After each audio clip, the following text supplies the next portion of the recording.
ಬಗ್ಗೆ ಮಾತನಾಡಲಿಕ್ಕೆ ನಮ್ಮ ಜೊತೆಯಲ್ಲಿ ಹಿರಿಯ ಪತ್ರಕರ್ತರು ಹಾಗೆ ಬರಹಗಾರರು ಆಗಿರುವ ಗುರುರಾಜ್ ಅವರು ನೇರ ಸಂಪರ್ಕದಲ್ಲಿದ್ದಾರೆ. ಸರ್ ನಮಸ್ಕಾರ, ಕಾರ್ಯಕ್ರಮಕ್ಕೆ ಸ್ವಾಗತ. ನಮಸ್ತೆ. ಟಿಪ್ಪು ಬಗ್ಗೆ ಎರಡೆರಡು ರೀತಿಯ ವಾದಗಳು ನಾವು ಬಹಳ ಹಿಂದಿನಿಂದಲೂ ಕೂಡ ಕೇಳ್ಕೊಂಡು ಬಂದಿದ್ದೇವೆ. ಕೆಲವರ ಪ್ರಕಾರ ಆತ ಅಪ್ಪಟ ದೇಶಭಕ್ತ, ಕೆಲವರ ಪ್ರಕಾರ ಆತ ತನ್ನ ಸಾಮ್ರಾಜ್ಯವನ್ನು ಉಳಿಸಿಕೊಳ್ಳಲಿಕ್ಕೆ ಬೇರೆ ರಾಜರಂತೆ ಹೋರಾಟ ಮಾಡಿದ ಒಬ್ಬ ರಾಜ ಅಷ್ಟೇ ಅಂತ ಹೇಳಿ. ಆತ ಮತಾಂಧ ಅಂತ ಕೆಲವರು ಹೇಳ್ತಾರೆ. ಇಲ್ಲ, ದೇವಸ್ಥಾನಗಳಿಗೆ ಯಥೇಚ್ಛವಾಗಿ ದೇಣಿಗೆಗಳನ್ನ ಕೊಡ್ತಾ ಇದ್ದ ಉದಾರವಾದಿ ಅಂತ ಕೂಡ ಕೆಲವರು ಹೇಳ್ತಾರೆ. ಈ ವಾದಗಳನ್ನ ಪರಿಗಣಿಸಿ ಟಿಪ್ಪು ಜಯಂತಿ ನಮ್ಮ ರಾಜ್ಯಕ್ಕೆ ಅವಶ್ಯಕತೆ ಇದೆಯಾ ಇಲ್ವಾ ಅನ್ನೋದು ನಿಮ್ಮ ಮಾತುಗಳಲ್ಲಿ. ಟಿಪ್ಪು ಜಯಂತಿಯನ್ನ ಮಾಡಬೇಕಾ ಮಾಡಬಾರ್ದಾ ಅಂತ ಅನ್ನೋದನ್ನ ತೀರ್ಮಾನ ಮಾಡಬೇಕಾದದ್ದು ಆಡಳಿತದ ಹೊಣೆ ಹೊತ್ತಂತಹ ರಾಜ್ಯ ಸರ್ಕಾರದ ಕೆಲಸ ಮತ್ತು ಅವರ ನಿರ್ಧಾರ. ಆದರೆ ಟಿಪ್ಪು ಎಂಬ ಮನುಷ್ಯನನ್ನ ಒಬ್ಬ ವ್ಯಕ್ತಿಯನ್ನಾಗಿ ಅಥವಾ ಮಾನವೀಯ ನೆಲೆಯಿಂದ ನೋಡಬೇಕಾದ ನಾವು ಆತನನ್ನ ಒಂದು ಧರ್ಮದ ಪ್ರತಿನಿಧಿಯನ್ನಾಗಿ ನೋಡ್ತಾ ಇದ್ದೀವಲ್ಲ, ಅದು ಬಹುಶಃ ನಾವು ಮಾಡ್ತಾ ಇರುವ ಬಹಳ ದೊಡ್ಡ ತಪ್ಪದು. ನಾವು ರಾಜಪ್ರಭುತ್ವದ ಕಾಲಕ್ಕೂ ಪ್ರಜಾಪ್ರಭುತ್ವದ ಕಾಲಕ್ಕೂ ಇರುವಂತಹ ಅಗಾಧವಾದ ವ್ಯತ್ಯಾಸವನ್ನ ಮರೆತಿದ್ದೇವೆ. ರಾಜಪ್ರಭುತ್ವದ ಕಾಲದಲ್ಲಿ ನಡೆದಂತಹ ನಿರ್ಧಾರಗಳನ್ನ ಪ್ರಜಾಪ್ರಭುತ್ವದ ಸಂದರ್ಭಕ್ಕೆ ಆರೋಪಿಸಿಕೊಳ್ಳುವುದು ಅಥವಾ ಅದನ್ನ ಆವತ್ತಿನ ಸಂಗತಿಗಳನ್ನ ಈ ಹೊತ್ತಿನ ತಕ್ಕಡಿಯಲ್ಲಿಟ್ಟು ತೂಗೋದಿದೆಯಲ್ಲ, ಅದು ಮೂರ್ಖತನದ ಪರಮಾವಧಿ. ಹಾಗಾಗಿ ಟಿಪ್ಪುವನ್ನ ನೀವು ದೇಶಭಕ್ತ ಅಂತ ಕರಿತೀರಾ, ಸ್ವಾತಂತ್ರ್ಯ ವೀರ ಅಂತ ಕರಿತೀರಾ, ಅಪ್ರತಿಮ ಶೂರ ಅಂತ ಕರಿತೀರಾ, ಅದು ಬಿಟ್ಬಿಡೋಣ. ಆದರೆ ಕನ್ನಡದ ನೆಲಕ್ಕೆ ಟಿಪ್ಪು ಎಷ್ಟು ಅಗತ್ಯ ಎನ್ನುವುದನ್ನು ನಾವು ಆತನ ಧರ್ಮವನ್ನ, ಆತನ ಜಾತಿಯನ್ನ ಬಿಟ್ಟು ಕೂಡ ನಾವು ನೋಡಬೇಕಾಗತ್ತೆ.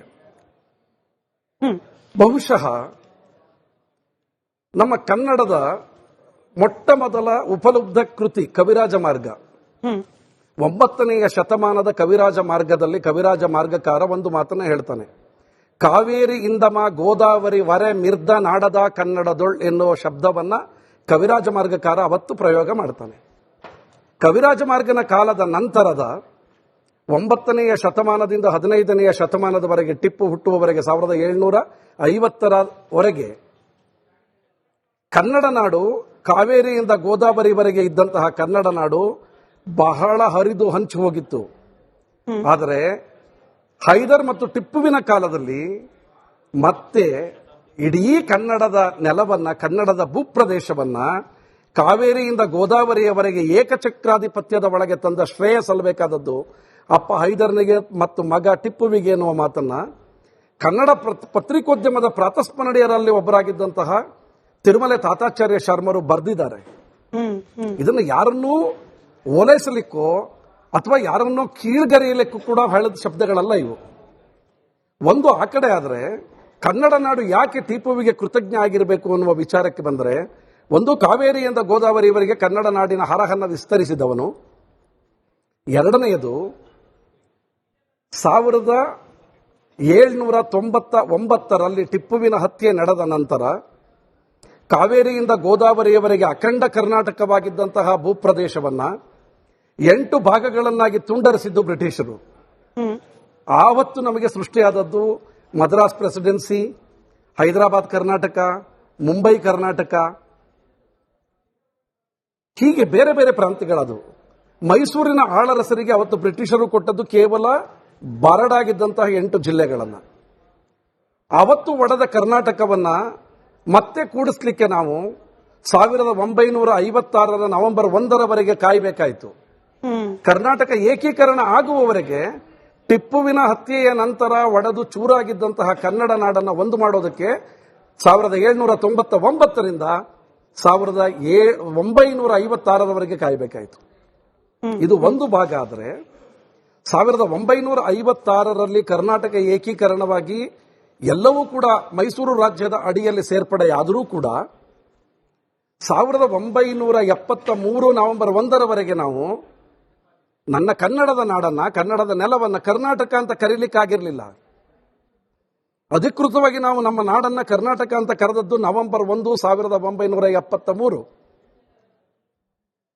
ಇಲ್ಲಿ ಬಹಳ ಖುಷಿ ಪಡಬೇಕಾದ ಒಂದು ಸಂಗತಿ ಇದೆ. 1782ರಲ್ಲಿ ಹೈದರ್ ಅಲಿ ಖಾನ್ ಅಂದ್ರೆ ಟಿಪ್ಪುವಿನ ತಂದೆ ಆಂಧ್ರ ಪ್ರದೇಶದ ಚಿತ್ತೂರಿನ ನರಸಿಂಗರಾಯಪೇಟೆಯ ಬಳಿ ಮೃತಪಟ್ಟಾಗ ಅವರ ದೇಹವನ್ನ ಕೋಲಾರದಿಂದ ಮತ್ತೆ ಶ್ರೀರಂಗಪಟ್ಟಣಕ್ಕೆ ತರಿಸಿಕೊಳ್ಳುವ ಅವರ ಮಗ ಟಿಪ್ಪು ಅವರ ಸಮಾಧಿಯ ಸ್ಥಳದ ಮೇಲೆ ಪರ್ಷಿಯನ್ ಭಾಷೆಯಲ್ಲಿ ಬರೆಸಿರುವಂತಹ ಶಬ್ದಗಳಲ್ಲಿ ಕರ್ನಾಟಕದ ನವಾಬ ಹೈದರ್ ಅಲಿ ಖಾನ್ ರವರು ಇಲ್ಲಿ ವಿರಾಜಮಾನರಾಗಿದ್ದಾರೆ ಎನ್ನುವ ಶಬ್ದವನ್ನ 1782ರಲ್ಲಿ ಒಬ್ಬ ಕನ್ನಡದ ಮನೆಯ ಮಗ ಬರೆಸ್ತಾನೆ.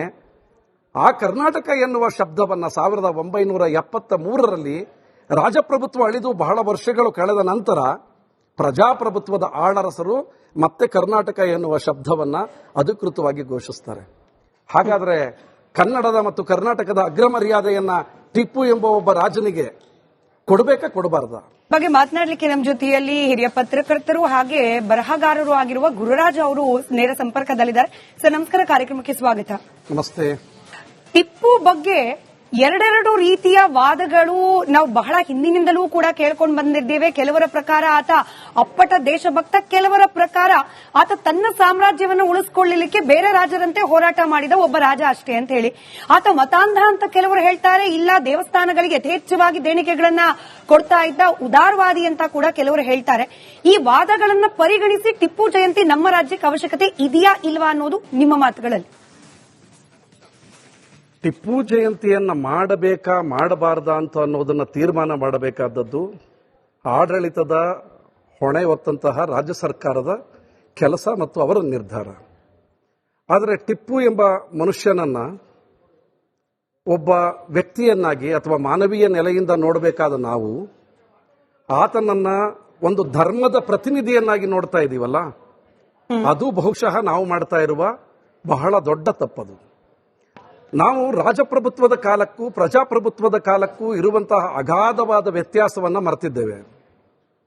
ರಾಜಪ್ರಭುತ್ವದ ಕಾಲದಲ್ಲಿ ನಡೆದಂತಹ ನಿರ್ಧಾರಗಳನ್ನ ಪ್ರಜಾಪ್ರಭುತ್ವದ ಸಂದರ್ಭಕ್ಕೆ ಆರೋಪಿಸಿಕೊಳ್ಳುವುದು ಅಥವಾ ಅದನ್ನ ಆವತ್ತಿನ ಸಂಗತಿಗಳನ್ನ ಈ ಹೊತ್ತಿನ ತಕ್ಕಡಿಯಲ್ಲಿಟ್ಟು ತೂಗೋದಿದೆಯಲ್ಲ, ಅದು ಮೂರ್ಖತನದ ಪರಮಾವಧಿ.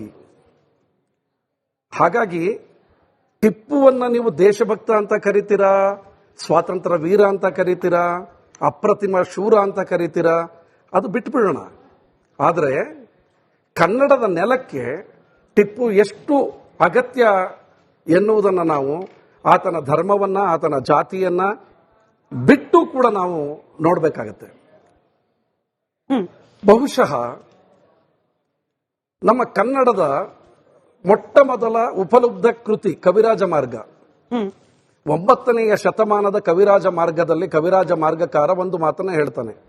ಕಾವೇರಿ ಇಂದಮ ಗೋದಾವರಿ ವರೆ ಮಿರ್ದ ನಾಡದ ಕನ್ನಡದೊಳ್ ಎನ್ನುವ ಶಬ್ದವನ್ನ ಕವಿರಾಜ ಮಾರ್ಗಕಾರ ಅವತ್ತು ಪ್ರಯೋಗ ಮಾಡ್ತಾನೆ.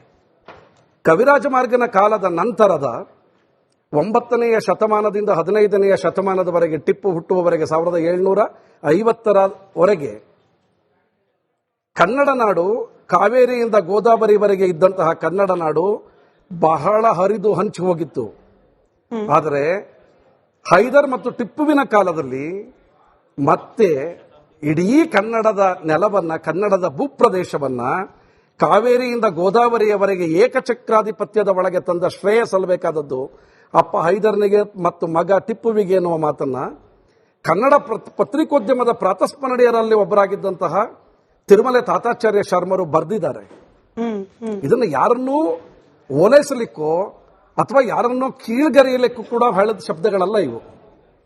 ಒಂದು ಆ ಕಡೆ ಆದರೆ ಕನ್ನಡ ನಾಡು ಯಾಕೆ ಟಿಪ್ಪುವಿಗೆ ಕೃತಜ್ಞ ಆಗಿರಬೇಕು ಅನ್ನುವ ವಿಚಾರಕ್ಕೆ ಬಂದರೆ, ಒಂದು ಕಾವೇರಿಯಿಂದ ಗೋದಾವರಿಯವರೆಗೆ ಕನ್ನಡ ನಾಡಿನ ಹರಹನ್ನ ವಿಸ್ತರಿಸಿದವನು, ಎರಡನೆಯದು 1799ರಲ್ಲಿ ಟಿಪ್ಪುವಿನ ಹತ್ಯೆ ನಡೆದ ನಂತರ ಕಾವೇರಿಯಿಂದ ಗೋದಾವರಿಯವರೆಗೆ ಅಖಂಡ ಕರ್ನಾಟಕವಾಗಿದ್ದಂತಹ ಭೂಪ್ರದೇಶವನ್ನ 8 ಭಾಗಗಳನ್ನಾಗಿ ತುಂಡರಿಸಿದ್ದು ಬ್ರಿಟಿಷರು. ಆವತ್ತು ನಮಗೆ ಸೃಷ್ಟಿಯಾದದ್ದು ಮದ್ರಾಸ್ ಪ್ರೆಸಿಡೆನ್ಸಿ, ಹೈದರಾಬಾದ್ ಕರ್ನಾಟಕ, ಮುಂಬೈ ಕರ್ನಾಟಕ, ಹೀಗೆ ಬೇರೆ ಬೇರೆ ಪ್ರಾಂತ್ಯಗಳದು. ಮೈಸೂರಿನ ಆಳರಸರಿಗೆ ಅವತ್ತು ಬ್ರಿಟಿಷರು ಕೊಟ್ಟದ್ದು ಕೇವಲ ಬರಡಾಗಿದ್ದಂತಹ 8 ಜಿಲ್ಲೆಗಳನ್ನು. ಅವತ್ತು ಒಡೆದ ಕರ್ನಾಟಕವನ್ನ ಮತ್ತೆ ಕೂಡಿಸ್ಲಿಕ್ಕೆ ನಾವು 1956ರ ನವೆಂಬರ್ 1ರವರೆಗೆ ಕಾಯಬೇಕಾಯಿತು. ಕರ್ನಾಟಕ ಏಕೀಕರಣ ಆಗುವವರೆಗೆ ಟಿಪ್ಪುವಿನ ಹತ್ಯೆಯ ನಂತರ ಒಡೆದು ಚೂರಾಗಿದ್ದಂತಹ ಕನ್ನಡ ನಾಡನ್ನ ಒಂದು ಮಾಡೋದಕ್ಕೆ 1799ರಿಂದ 1956ರವರೆಗೆ ಕಾಯಬೇಕಾಯಿತು. ಇದು ಒಂದು ಭಾಗ. ಆದರೆ 1956ರಲ್ಲಿ ಕರ್ನಾಟಕ ಏಕೀಕರಣವಾಗಿ ಎಲ್ಲವೂ ಕೂಡ ಮೈಸೂರು ರಾಜ್ಯದ ಅಡಿಯಲ್ಲಿ ಸೇರ್ಪಡೆಯಾದರೂ ಕೂಡ 1973 ನವೆಂಬರ್ 1ರವರೆಗೆ ನಾವು ನನ್ನ ಕನ್ನಡದ ನಾಡನ್ನ, ಕನ್ನಡದ ನೆಲವನ್ನ ಕರ್ನಾಟಕ ಅಂತ ಕರೀಲಿಕ್ಕಾಗಿರ್ಲಿಲ್ಲ. ಅಧಿಕೃತವಾಗಿ ನಾವು ನಮ್ಮ ನಾಡನ್ನ ಕರ್ನಾಟಕ ಅಂತ ಕರೆದದ್ದು ನವೆಂಬರ್ 1, 1973. ಇಲ್ಲಿ ಬಹಳ ಖುಷಿ ಪಡಬೇಕಾದ ಒಂದು ಸಂಗತಿ ಇದೆ. 1782ರಲ್ಲಿ ಹೈದರ್ ಅಲಿ ಖಾನ್ ಅಂದ್ರೆ ಟಿಪ್ಪುವಿನ ತಂದೆ ಆಂಧ್ರ ಪ್ರದೇಶದ ಚಿತ್ತೂರಿನ ನರಸಿಂಗರಾಯಪೇಟೆಯ ಬಳಿ ಮೃತಪಟ್ಟಾಗ ಅವರ ದೇಹವನ್ನ ಕೋಲಾರದಿಂದ ಮತ್ತೆ ಶ್ರೀರಂಗಪಟ್ಟಣಕ್ಕೆ ತರಿಸಿಕೊಳ್ಳುವ ಅವರ ಮಗ ಟಿಪ್ಪು ಅವರ ಸಮಾಧಿಯ ಸ್ಥಳದ ಮೇಲೆ ಪರ್ಷಿಯನ್ ಭಾಷೆಯಲ್ಲಿ ಬರೆಸಿರುವಂತಹ ಶಬ್ದಗಳಲ್ಲಿ ಕರ್ನಾಟಕದ ನವಾಬ ಹೈದರ್ ಅಲಿ ಖಾನ್ ರವರು ಇಲ್ಲಿ ವಿರಾಜಮಾನರಾಗಿದ್ದಾರೆ ಎನ್ನುವ ಶಬ್ದವನ್ನ 1782ರಲ್ಲಿ ಒಬ್ಬ ಕನ್ನಡದ ಮನೆಯ ಮಗ ಬರೆಸ್ತಾನೆ. ಆ ಕರ್ನಾಟಕ ಎನ್ನುವ ಶಬ್ದವನ್ನ 1973ರಲ್ಲಿ ರಾಜಪ್ರಭುತ್ವ ಅಳಿದು ಬಹಳ ವರ್ಷಗಳು ಕಳೆದ ನಂತರ ಪ್ರಜಾಪ್ರಭುತ್ವದ ಆಳರಸರು ಮತ್ತೆ ಕರ್ನಾಟಕ ಎನ್ನುವ ಶಬ್ದವನ್ನ ಅಧಿಕೃತವಾಗಿ ಘೋಷಿಸ್ತಾರೆ. ಹಾಗಾದ್ರೆ ಕನ್ನಡದ ಮತ್ತು ಕರ್ನಾಟಕದ ಅಗ್ರಮರ್ಯಾದೆಯನ್ನ ಟಿಪ್ಪು ಎಂಬ ಒಬ್ಬ ರಾಜನಿಗೆ ಕೊಡಬೇಕಾ, ಕೊಡಬಾರ್ದ?